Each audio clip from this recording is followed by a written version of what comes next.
আসসালামু আলাইকুম। 10 মিনিট মাদ্রাসায় আপনাকে স্বাগতম। যেসব কারণে আমাদের দোয়া কবুল করা হয় না। আমাদের অনেকের মনেই দোয়া কবুল না হওয়ার একটি অভিযোগ প্রায়ই আসে। আল্লাহর কাছে অনেক দোয়া করি, কিন্তু মনে হয় যেন কোনো লাভ হচ্ছে না। প্রথম কথা হলো, দোয়া তিনভাবে কবুল হয়। 1. হুবহু যেই বিষয়ে দোয়া করা হয়েছে তাই দেওয়া হয়। 2. যা চাওয়া হয়েছে তার পরিবর্তে যেটা আমাদের জন্য অধিকতর উত্তম তা দেওয়া হয়, কিংবা এর পরিবর্তে কোনো বিপদ আপদ বা মুসিবত তাকদীরে থেকে থাকলে সেটা সরিয়ে নেওয়া হয়। 3. কোনো দোয়ার প্রতিদান দুনিয়াতে দেওয়া হয় না, বরং আখিরাতে দেওয়া হয়, এবং সেই প্রতিদান ইনশাআল্লাহ এত বিশাল হবে, তখন অনেকেরই হয়তো আফসোস হবে, হায়, সবগুলো দোয়ার বিনিময় যদি এই জগতে দেওয়া হতো তাহলে কতই না উত্তম হতো।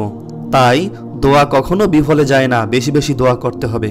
তবে এর সাথে মনে রাখতে হবে, এমন কিছু দোষ রয়েছে যেগুলো কারো মধ্যে যদি থাকে, অথবা এমন কিছু বিষয়ে সে দোয়া করেছে যা চাইতে নিষেধ করা হয়েছে, তাই এই দোয়া কবুল করা হয় না।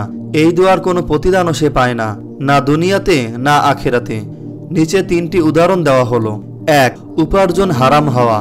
যদি কারো আয়ের উৎস হারাম হয় তাহলে সে যতই দোয়া করুক তার দোয়া কবুল করা হয় না।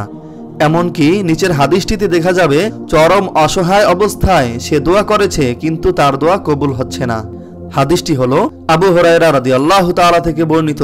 রাসূল সাল্লাল্লাহু আলাইহি ওয়াসাল্লাম বলেন, হে লোক সকল, আল্লাহ তাআলা পবিত্র এবং তিনি শুধু পবিত্র বস্তুই গ্রহণ করেন।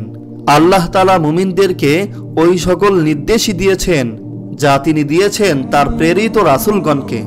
আর রাসূলদের প্রতি আল্লাহ তাআলার নির্দেশ ছিল এই যে, হে রাসূলগণ, পবিত্র বস্তু আহার করো এবং সৎ কাজ করো, তোমরা যা করো সে বিষয়ে আমি অবগত।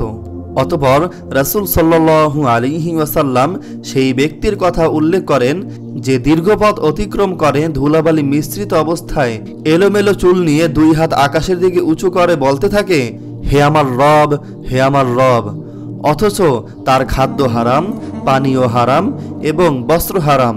এমত অবস্থায় তার দোয়া কেমন করে কবুল হবে? 2. দোয়া করার পর আশা হারিয়ে ফেলা। আমরা অনেক সময় দোয়ার তাৎক্ষণিক কোনো ফল না পেয়ে নিরাশ হয়ে যাই। এই বলে নিরাশ হই যে সম্ভবত দোয়া কবুল হয়নি, আর এটি তখন হয়ে যায় দোয়া কবুল না হওয়ার কারণ।